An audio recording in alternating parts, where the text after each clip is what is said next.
Queridos, eu queria que você já abriu a Bíblia, quem não abriu, abra aí em Lucas capítulo 15. Eu vou falar alguma coisa rápida aqui sobre a paternidade divina, o Pai modelo, que é o Pai celestial, e nós temos muitas coisas a aprender com o nosso Pai celestial. Foi feita uma pesquisa nos Estados Unidos, e essa pesquisa chegou à seguinte conclusão: a maioria das pessoas que entraram para a criminalidade se tornaram estrupadores, bandidos de alta periculosidade. Essas pessoas tinham um vazio existencial muito grande na alma, e era exatamente por ter tido um relacionamento difícil ou pela ausência de um pai.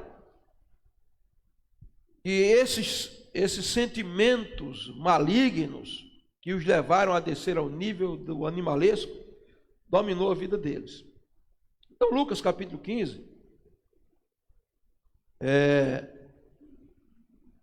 o versículo 20, diz assim: levantando-se foi para seu pai, e quando ainda estava longe, viu seu pai e se moveu de íntima compaixão, e correndo lançou-se ao pescoço e o beijou. E o filho disse: pai, pequei contra o céu e perante ti já não sou digno de ser chamado teu filho. Mas o pai lhe disse aos servos: trazei depressa a melhor roupa, vestiu, pôs um anel no dedo, sandálias nos pés, trazei o bezerro cevado e matai-o, comamos e alegremos.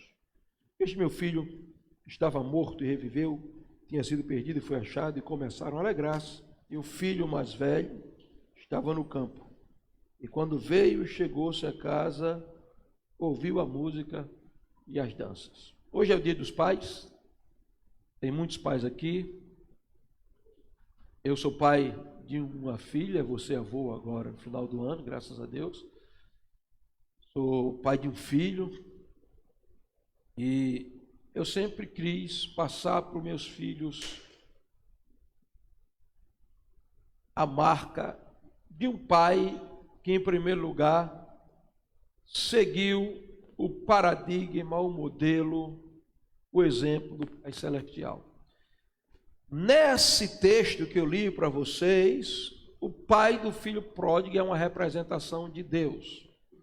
O filho pródigo é uma representação de Adão, o homem que se afastou de Deus. O filho que ficou em casa é uma representação do religioso, que mesmo estando na casa do pai, não usufrui de intimidade com o pai. Na verdade, esse texto de Lucas 15 é conhecido como o capítulo dos achados e perdidos. A ovelha que se perdeu foi resgatada pelo pastor. A mulher que perdeu a dracma procurou a dracma até encontrá-la. O filho que planejou se desviar, que teve que voltar para casa com seus próprios pés.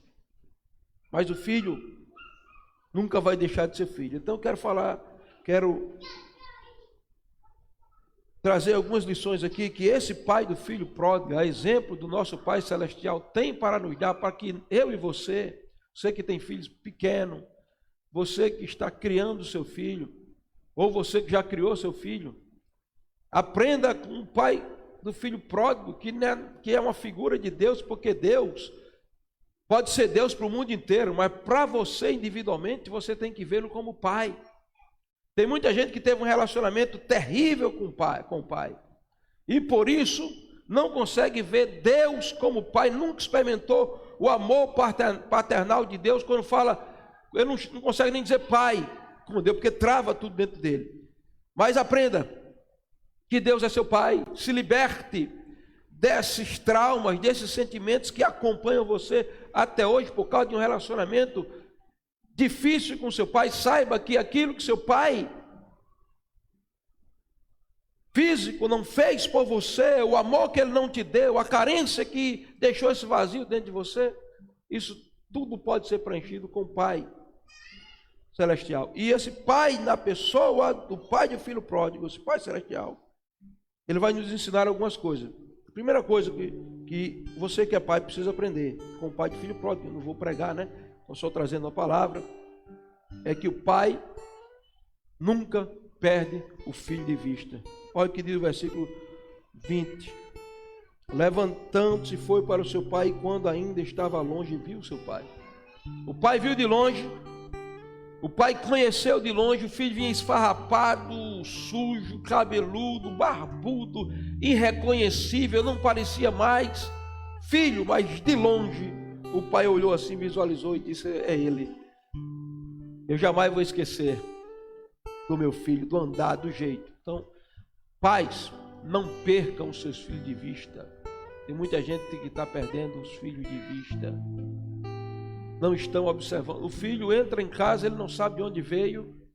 O filho passa o dia em casa e às vezes perdido dentro de casa, porque eles perderam o filho de vista. Eu me lembro do meu menino, quando era criança, Felipe, ele dizia assim: quarta-feira hoje eu não vou para o culto não, criancinha. Eu disse: você vai para o culto sim, rapaz. Vou não, pai. Disse: tudo bem, você conhece a Bíblia, você sabe que é dia de culto, você que sabe. Aí eu saí para ir para o culto, o Gorete queria pressionar, dizer: não, deixa, vamos usar a psicologia inversa. Você vai ficar aí, fica aí sozinho. Eu, sua mãe, vamos para o culto. E eu ia, né? E ele ia por trás.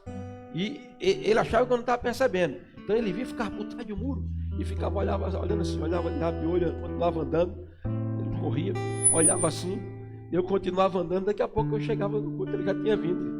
E vinha, sentava, dizia: pai, quem vai ler o texto de hoje aqui, mas o senhor sou eu. Aí ele lia na Bibliazinha dele, eu explicava e ele lia. Eu estou usando esse exemplo para dizer que nós não podemos perder os nossos filhos de vista, pais, porque o mundo, o diabo, os demônios, o sistema está de olho no seu filho.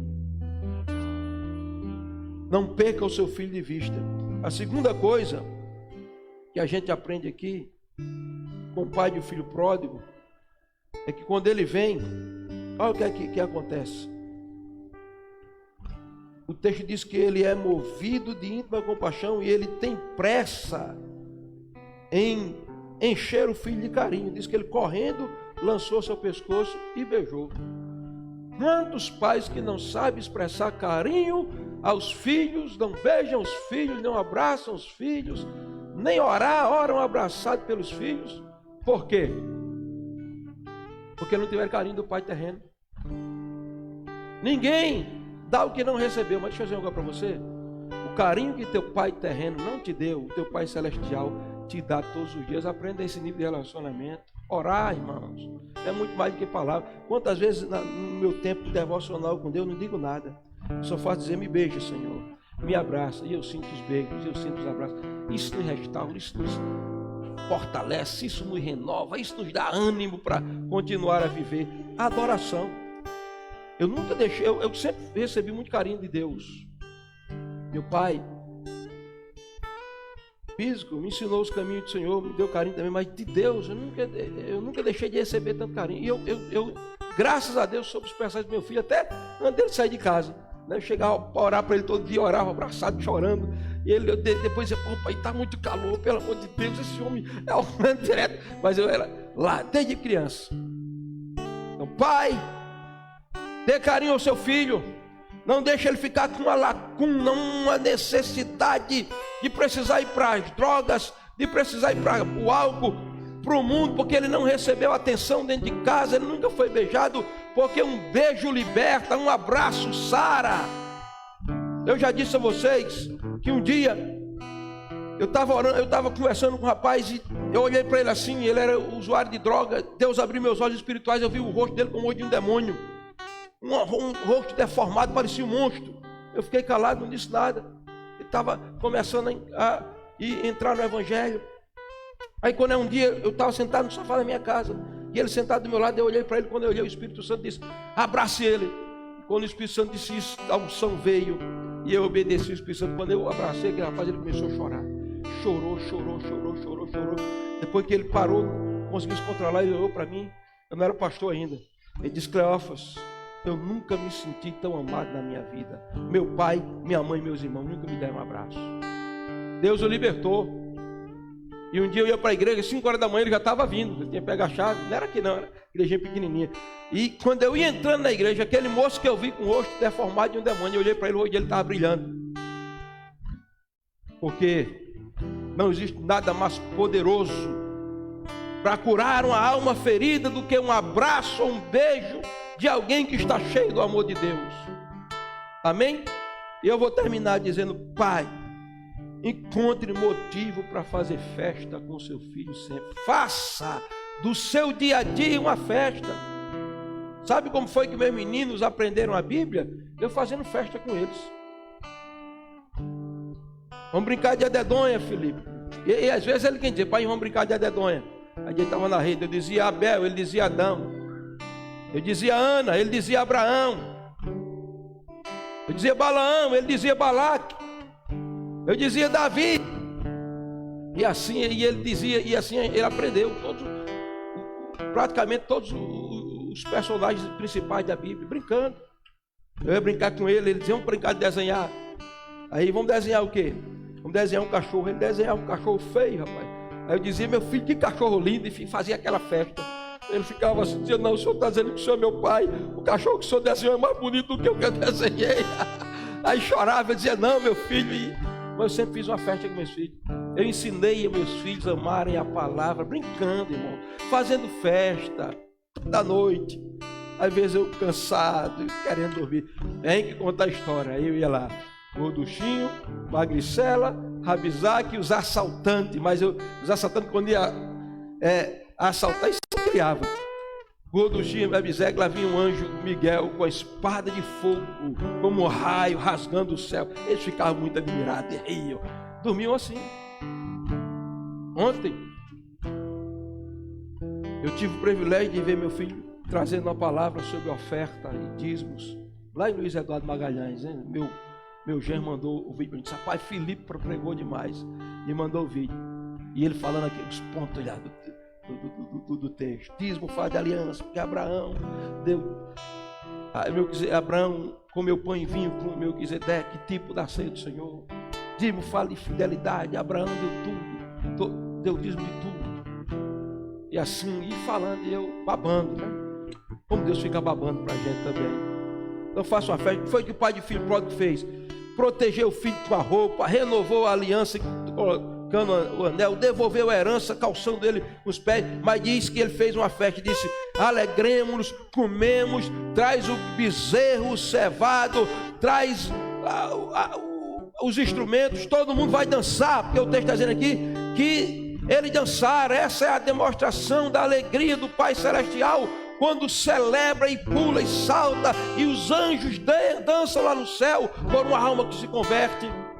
Assim, você faça uma festa, faça com que a sua casa viva em clima de festa. Hoje Renato passou o dia lá em casa, mas Joabe, aí a gente riu tanto, meu irmão, que eu fiquei quase com cólica de tanto rir, de tanta dor, porque a alegria combina com crente. Filho é filho curado quando ele chega em casa, e a vida do pai e da mãe é uma festa por causa da presença de Deus. Eu tive o privilégio de ver minha filha pregando aqui e chorando, dizendo, quando eu chegava do colégio, que eu entrava dentro da minha casa, e ela chorando, dizendo: era um ambiente de paz, de festa, de alegria. Até hoje, quando eu vou para lá, eu começo a conversar com ela, a gente começa a rir, eu começo a dizer minhas presepadas, minhas brincadeiras, né? Isso até é brincadeira das meninas aqui.